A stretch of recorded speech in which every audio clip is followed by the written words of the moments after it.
George Wishart was now dead, but the story was not over. Shortly after his death, some of his friends gained entry to the castle and took Cardinal Beaton captive.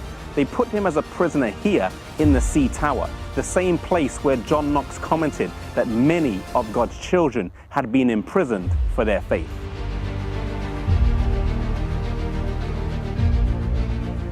Some of Cardinal Beaton's friends then tried to dig a tunnel under the wall, which can be seen to this day, but they were unsuccessful. Cardinal Beaton was then killed and hung out the window of this tower while they had the first Protestant church service in Scotland here in St. Andrew's Castle.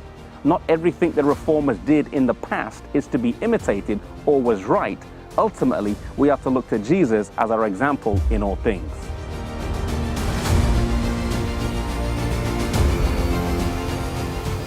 John Knox would later join these believers and was here in the castle when he was captured by the French Navy.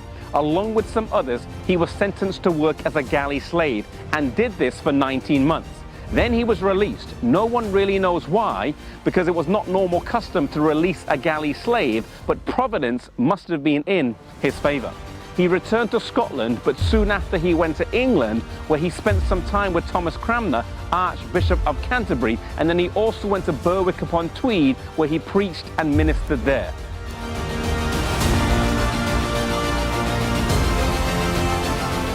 Soon after Mary, a staunch Catholic, came to the throne in 1553, he left Britain and went to Europe, where he settled for several years in Switzerland. He spent time with John Calvin, and this powerful reformer, Calvin, would have a huge impact on his life, on his theology, and on the reforms that he would later lead here in the country of Scotland.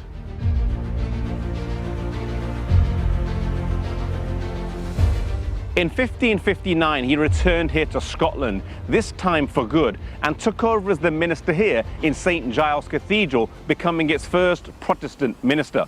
Whilst here, they abolished the Mass and repudiated papal jurisdiction.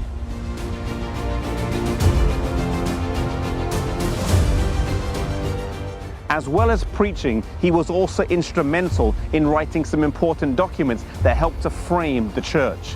He, along with 5 other men, incidentally all named John, wrote the Scots Confession of Faith, which explained what the church believes, and the Book of Common Order, which replaced the prayer book and was officially adopted by the church in 1560.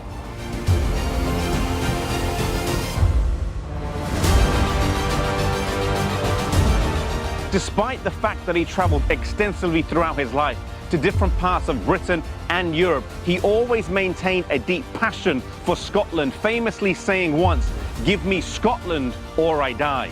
He always kept in his mind his home country, a place that had been laid upon his heart. I remember once as a young minister being told, "Your calling is where your burden lies." Maybe today you find yourself in a place, a town or a country that's not the exact place that the Lord has called you to minister. Stay faithful to Him. Work where you are and pray that the Lord would open doors to minister where your burden truly lies. For John Knox, that was Scotland, his homeland. For you, it may not be your hometown or your home country, but it may be a far-off foreign mission land.